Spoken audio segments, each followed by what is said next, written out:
Here are 21 things I wish I knew before visiting Thailand.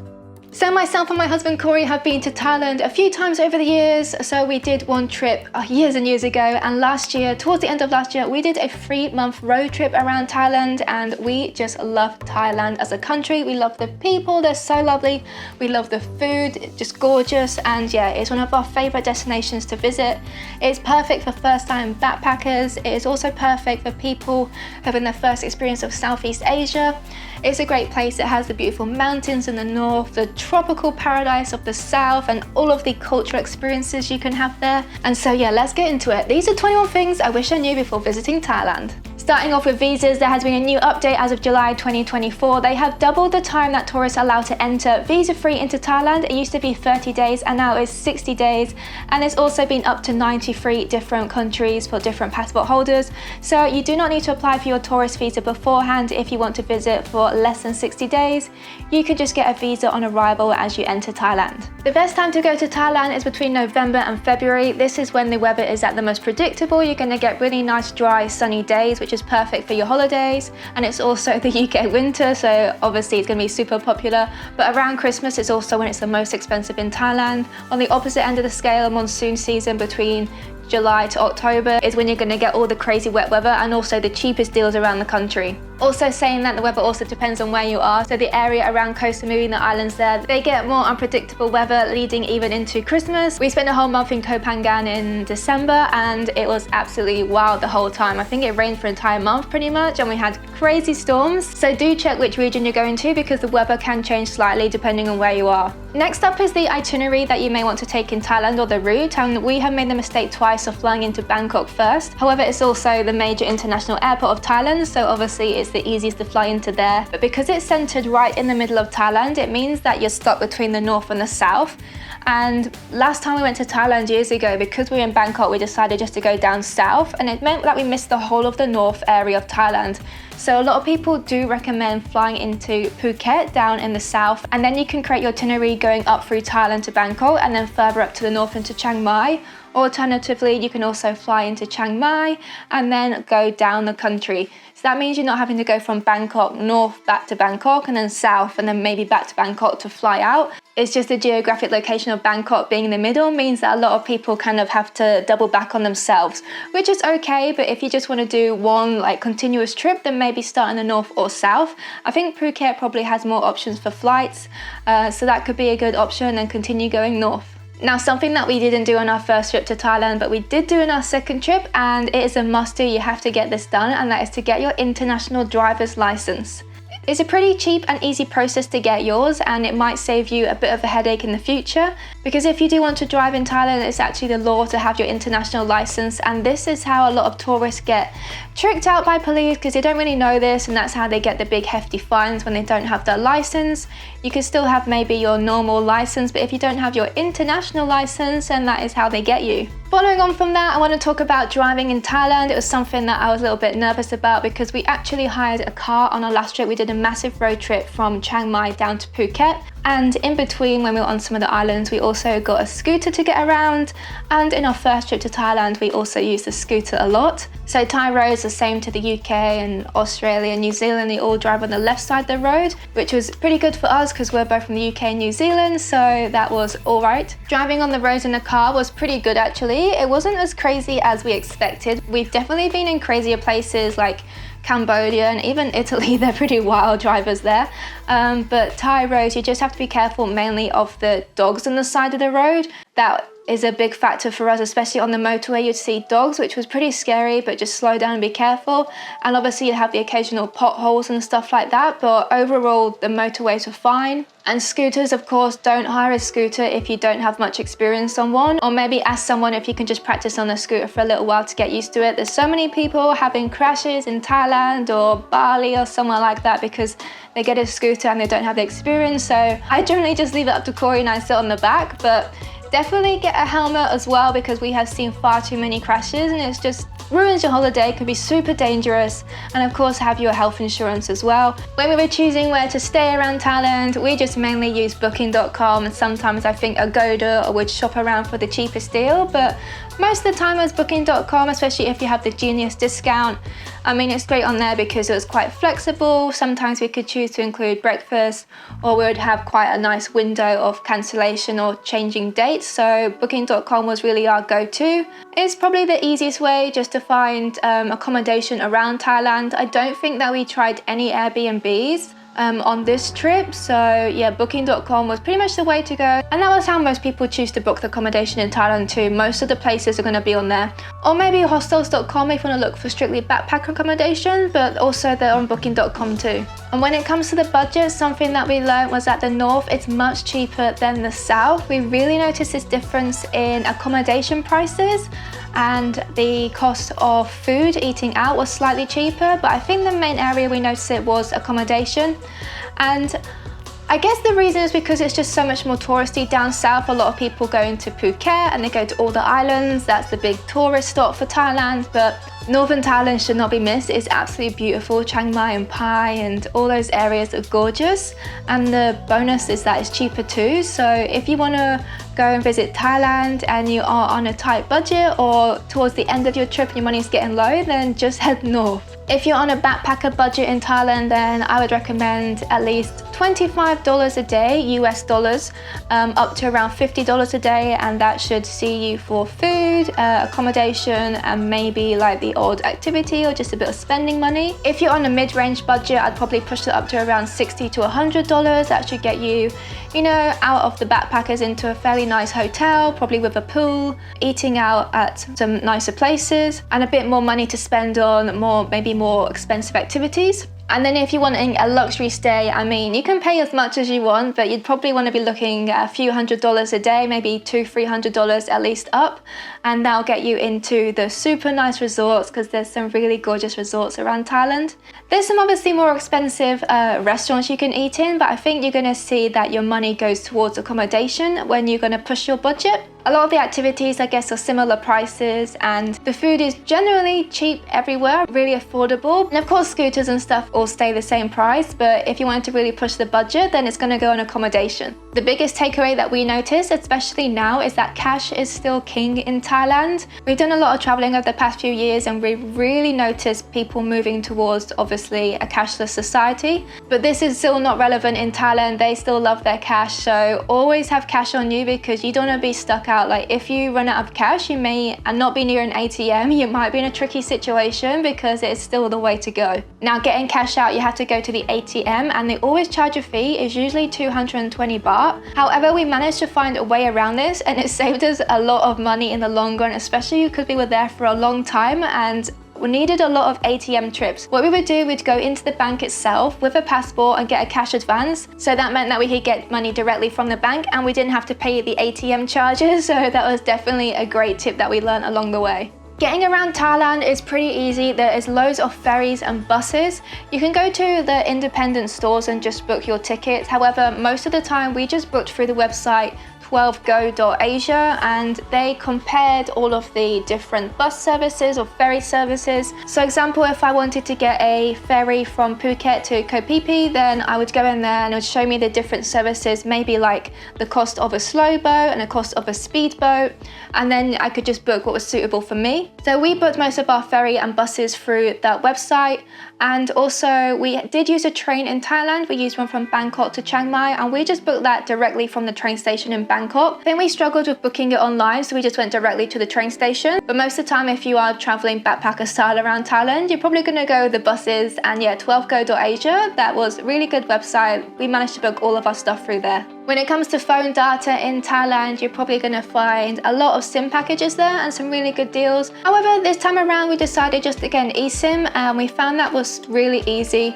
That meant we could still have our UK numbers there, so if we needed that for any like banking or any situations where we still needed codes sent to our mobile number, we could still do that, because then we could have our eSIM for Thailand. We were actually on a bigger trip, so we just got like a global eSIM package. We used Aralo, and yeah, that was really good. We had no trouble at all. That lasted the whole time for us. We had great service. So from now on, I think when we go on trips, we would always use an eSIM, but I have heard that the SIM packages over there are great too if you just want to get a physical SIM. When it comes to apps in Thailand, then there's a few I would definitely recommend. The first one is 12Go. So that was the travel website I mentioned earlier. That just means you could search from your phone and you could also save the e-tickets to your device. I mean, it's just easier to have it as an app on your phone, so that is one I would download. But also the main one we used all the time was Grab, and Grab was mainly used for us to order food. So if we had a long travel day, we would just get a food delivery on Grab, and somebody would come along on their scooter and drop off some dinner for us or lunch or what have you, depending what we were doing. And also you can order lifts on there too, so you can get taxis and stuff. And I think the other big one is Bolt. Bolt you can use as a taxi service as well, but our number one app that we used in Thailand was definitely Grab, and that's one we would recommend. And when it comes to talking about taxis, we should talk about TukTuks and how to make sure you're not being scammed into a price. So sometimes, I think mainly around Bangkok, we got TukTuks. I just think it's really fun to do sometimes if you want to have that kind of authentic travel experience in Thailand. So we got a few TukTuks, but we always hear the stories of making sure you're not paying too much or you're kind of haggling to get a good price. But to avoid that, honestly, we just opened up our Grab app. We put in the location we wanted to go and where we were and saw how much Grab was charging, and then we knew what to expect from the tuk-tuk driver. If they were charging a similar amount, then we thought, okay, that's fair. And obviously, if they're charging this stupid amount, you know that they're just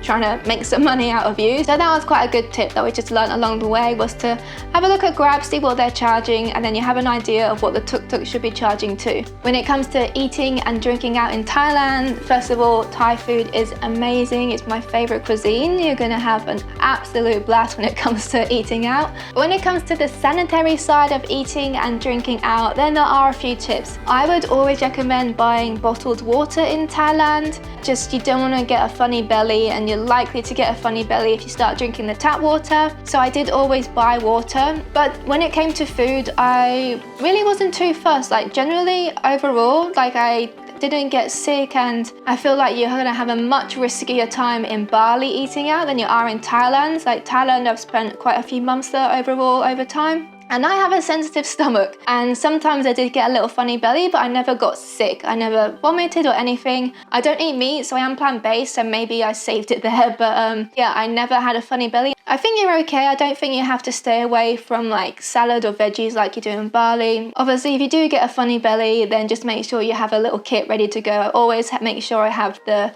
little like rehydration sachets and some paracetamol for a headache or something like that. But overall, just stay away from the water. But for me, the food was all good. Something to be aware of when visiting Thailand is that certain places, mainly most places going indoors, and especially at temples and sacred places, then it is advised to take off your shoes. It is a cultural norm in Thailand to take off your shoes when entering a building.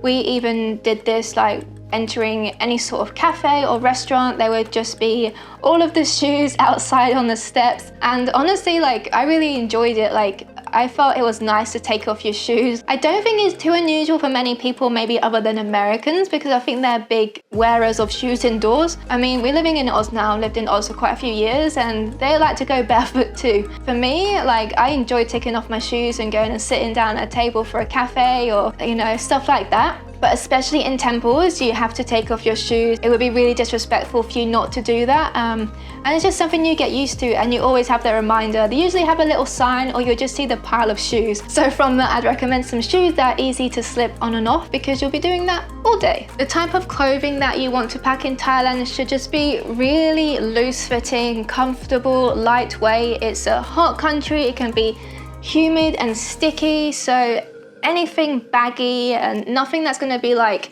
super stuck or sweaty, like jeans, no jeans.